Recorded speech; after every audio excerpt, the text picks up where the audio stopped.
Nigel Farage. In generations to come, children will be told a story. They'll be told that once upon a time Europe was divided.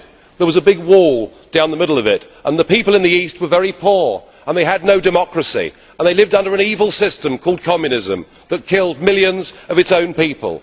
But joy of joys, the wall came down, and we finished up with 27 nations, and those people lived in democracy, and 500 million people lived in peace. But sadly, no, there is more. I promise you there's more.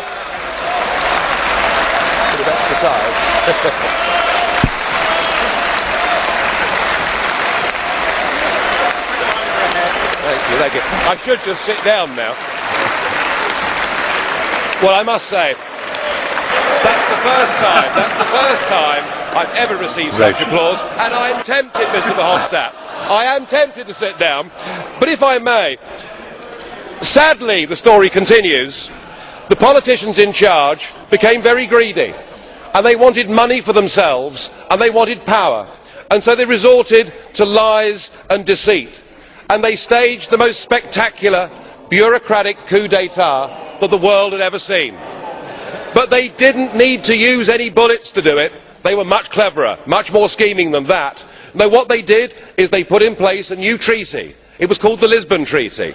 And then they gave 27 people total unlimited power.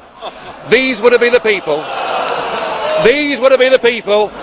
that made all the laws. Of course, they already had a flag and they already had an anthem, but they went about building a new state.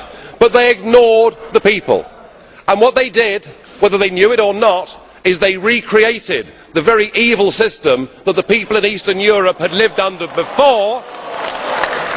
But the incredible thing was that many of the new bosses had also worked for that same evil system before.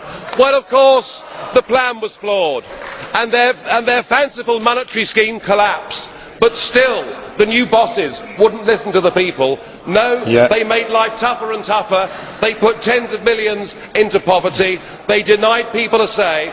And in the end, those people had to resort to violence to get back their nation states and their democracy. And the moral of the story is they had learnt nothing from history.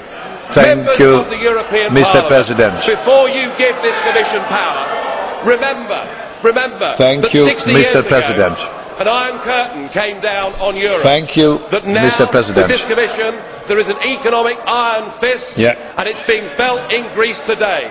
We cannot build. Thank you, Mr. President. Thank you very much. Thank you, Mr. President. Thank you. Thank you very much.